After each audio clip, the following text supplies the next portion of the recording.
एक बहुत ही सुंदर जंगल था। उस जंगल में भवानी शेर अपनी पत्नी शेरनी के साथ रहता था। भवानी शेर जंगल का राजा था।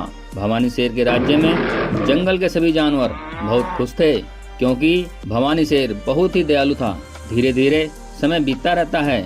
अब भवानी शेर की पत्नी गर्भवती हो जाती है। भवानी शेर अपनी पत्नी का अच्छे से ख्याल रखता है। कुछ महीनों के बाद भवानी शेर की पत्नी ने 2 सुंदर बच्चों को जन्म दिया।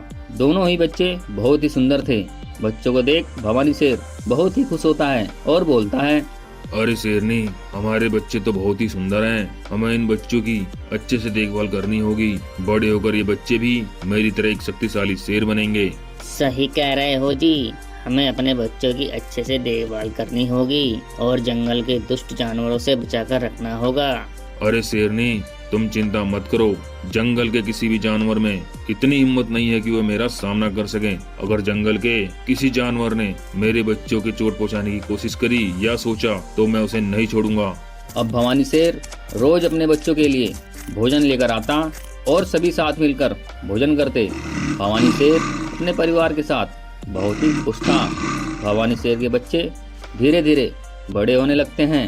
एक दिन भवानी शेर अपनी पत्नी शेरनी से बोलता है, अरे शेरनी, हमारे बच्चे धीरे धीरे बड़े हो रहे हैं। मुझे बच्चों को शिकार करना सिखाना होगा, जिससे ये जंगल के जानवरों से अपनी रक्षा कर सकें। नहीं जी, अभी हमारे बच्चे छोटे हैं। अभी ये इतने बड़े नहीं हुए कि किसी जानवर का शिकार कर सकें। इन्हें थोड़ा और बड़ा हो जाने दो, फिर इन्हें शिकार करना सिखाना। भवानी शेर अपनी पत्नी शेरनी की बात मान जाता है और बच्चों को जंगल में नहीं ले जाता। ऐसे ही धीरे धीरे कई वर्ष बीत गए। एक दिन शेरनी जंगल में जाती है और इधर उधर घूमकर शिकार की तलाश करने लगती है, लेकिन शेरनी को जंगल में कोई भी शिकार नहीं मिलता है।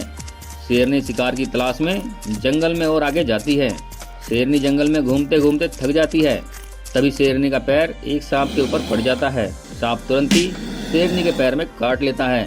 सांप का जहर शेरनी के शरीर में बहुत तेजी से फैलता है। शेरनी वहीं पर तड़प तड़प कर मर जाती है। उधर शेरनी के बच्चे और भवानी शेर शेरनी के नहीं आने से बहुत ही परेशान रहने लगते हैं। बहुत देर बाद भी जब शेरनी वापस नहीं आती है तो भवानी शेर अपनी पत्नी शेरनी को ढूंढने जंगल की तरफ चल देता है और भवानी शेर थोड़ी ही देर में जंगल में पहुंच जाता है और शेरनी को इधर उधर ढूंढने लगता है। तभी भवानी शेर को शेरनी दिखाई देती है, जो जमीन पर गिरी पड़ी थी। भवानी शेर अपनी पत्नी शेरनी के पास जाता है। शेरनी का शरीर सांप के जहर से नीला पड़ चुका था। भवानी शेर शेरनी को देखकर समझ जाता है कि शेरनी को किसी जहरीले सांप ने काटा है। भवानी शेर शेरनी के मरने से बहुत ही दुखी होता है। अब भवानी शेर वापस अपनी गुफा की तरफ चल देता है और अपनी गुफा पर पहुंच जाता है, जहां पर भवानी शेर के बच्चे अपनी मां का इंतजार कर रहे होते हैं। भवानी शेर को देख एक बच्चा बोला, पापा पापा, मम्मी कहाँ पर है? बेटा, अब तुम्हारी माँ कभी नहीं आएगी। तुम्हारी माँ को सांप ने काट लिया है। तुम्हारी माँ मर गई है। आज से मैं ही तुम्हारी देखभाल करूँगा। अब भवानी शेर अपने बच्चों के साथ रहता और बच्चों का अच्छे से ख्याल रखता। ऐसे ही समय बीतता चला जाता है। कई वर्ष के बाद भवानी शेर दूसरी शादी कर लेता है और भवानी शेर शेरनी को लेकर अपनी गुफा पर आता है। शेरनी को देख भवानी शेर के बच्चे बोले, पापा पापा, ये कौन है? बेटा, मैंने दूसरी शादी कर ली है और ये तुम्हारी माँ है। आज से ये तुम दोनों का अच्छे से ख्याल रखेगी। बच्चे अपने पिता की बात को ध्यान से सुनते हैं और पिता की बात को मान लेते हैं और शेरनी के साथ रहने लगते हैं। कुछ दिनों तक सब कुछ ठीक चलता है। फिर एक दिन शेरनी दोनों बच्चों से बोलती है, अरे तुम दोनों जाके कुछ काम क्यों नहीं करते? जाओ जंगल में मेरे लिए कुछ खाने के लिए लेकर आओ।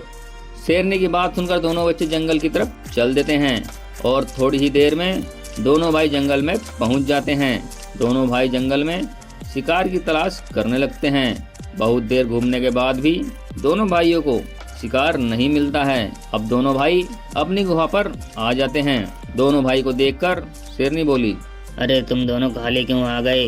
मेरे लिए कुछ खाने के लिए लेकर क्यों नहीं आए? माँ, हमें जंगल में कोई शिकार नहीं मिला। हम दोनों भाइयों ने शिकार ढूंढने की बहुत कोशिश करी। तुम्हें शिकार नहीं मिला तो तुम्हें खाने का कुछ नहीं मिलेगा। जाओ, ऐसे ही भूखे सो जाओ। अब दोनों बच्चे वहाँ से चले जाते हैं और थोड़ी ही देर में भवानी शेर वहाँ पर भोजन लेकर आता है और बोलता है, अरे शेरनी, इस भोजन में से दोनों बच्चों को खिला दो। वह दोनों बच्चे भूखे होंगे। अब भवानी शेर वहाँ से चला जाता है। भवानी शेर के जाने के बाद शेरनी सारा भोजन खा जाती है और दोनों बच्चों को कुछ नहीं देती है। ऐसे ही कुछ दिनों तक चलता रहा। फिर एक दिन भवानी शेर देखता है कि दोनों बच्चे सूखते जा रहे हैं। अब भवानी शेर दोनों बच्चों के पास जाता है और बोलता है, अरे बच्चों, तुम कमजोर क्यों हो रहे हो? क्या हुआ तुम्हें? पापा माँ हमें खाना नहीं देती है और सारा खाना अपने ही खा जाती है। ये क्या कह रहे हो? तुम्हारी माँ तुम्हें खाना नहीं देती है और सारा खाना खुद ही खा जाती है? हाँ पापा, हम सच कह रहे हैं, माँ हमें खाना नहीं देती है। ठीक है, आने दो उस शेरनी को। मैं अभी उससे पूछता हूँ कि वह तुम्हें खाना क्यों नहीं देती है। अब भवानी शेर अपनी दूसरी पत्नी शेरनी के आने का इंतजार करने लगता है। थोड़ी ही देर में शेरनी वापस आती है। शेरनी को देख भवानी शेर बोला, अरे शेरनी, तुम इन बच्चों को भोजन क्यों नहीं देती हो? ये दोनों भाई कितने कमजोर हो गए हैं। नहीं, ऐसा नहीं है, मैं इन्हें रोज भोजन देती हूँ। ये दोनों भाई रोज खाना खाते हैं। झूठ मत बोलो शेरनी, तुम इनकी सौतेली माँ हो, इसीलिए इनके साथ ऐसा बर्ताव कर रही हो। मुझे माफ कर दो, मैं आज के बाद ऐसा नहीं करूँगी। मैं आज से दोनों बच्चों को खाना दूंगी। मेरे से गलती हो गई।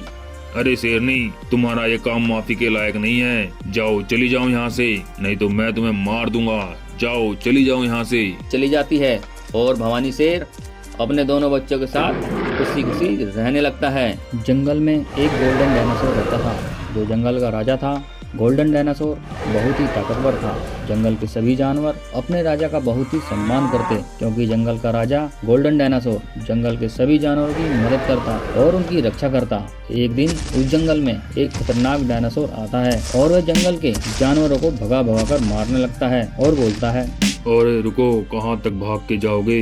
मैं तुम्हें जिंदा नहीं छोड़ने वाला। मैं जंगल के सभी जानवरों को मार दूंगा। हा हा हा हा। अब खतरनाक डायनासोर की बात सुनकर जंगल के सभी जानवर डर जाते हैं। तभी एक गाय जंगल के राजा गोल्डन डायनासोर के पास जाती है और बोलती है, महाराज, जंगल में एक खतरनाक डायनासोर आया हुआ है और वह जंगल के सभी जानवरों को भगा भगा कर मार रहा है। कुछ कीजिए महाराज, नहीं तो वह खतरनाक डायनासोर जंगल के सभी जानवरों को मार देगा। क्या हमारे जंगल में वह खतरनाक डायनासोर आया है और हमारे जंगल के सभी जानवरों को मारकर खा रहा है? मैं उस खतरनाक डायनासोर को जिंदा नहीं छोड़ने वाला। मैं अभी जाकर उसे मार देता हूँ। अब गोल्डन डायनासोर जंगल की तरफ चल देता है। बहुत देर चलने के बाद गोल्डन डायनासोर जंगल में पहुंच जाता है, जहां पर उसे खतरनाक डायनासोर दिखाई देता है। गोल्डन डायनासोर खतरनाक डायनासोर के पास जाता है और बोलता है, अरे तूने ही मेरे जंगल में आकर आतंक मचा रखा है और जंगल के सभी जानवरों को भगा भगा कर मार रहा है। मैं आज तुझे जिंदा नहीं छोड़ूंगा। अब मरने के लिए तैयार हो जा। हा हा हा हा। अरे गोल्डन डायनासोर, मरने के लिए मैं नहीं, तू तैयार हो जा। मैं तुझे मारने के बाद जंगल के सभी जानवरों को तड़पा तड़पा कर मारूंगा और इस जंगल पे राज करूंगा। हा हा हा हा। अरे मूर्ख डायनासोर, बड़ी बड़ी बातें करना बंद कर और लड़ने के लिए तैयार हो जा। अब गोल्डन डायनासोर और खतरनाक डायनासोर आपस में लड़ने लगते हैं। दोनों डायनासोर बहुत ही ताकतवर थे, कोई भी हार मानने को तैयार नहीं था। गोल्डन डायनासोर वार पे वार करता रहता है और एक लंबी लड़ाई के बाद गोल्डन डायनासोर खतरनाक डायनासोर को मार देता है। खतरनाक डायनासोर के मरते ही जंगल के सभी जानवर राहत की सांस लेते हैं और गोल्डन डायनासोर की जय जयकार करने लगते हैं। और इस तरह से गोल्डन डायनासोर ने खतरनाक डायनासोर को मारकर अपने जंगल के जानवरों की रक्षा करी। दोस्तों, वीडियो पसंद आई है तो वीडियो को लाइक और चैनल को सब्सक्राइब करना ना भूलें।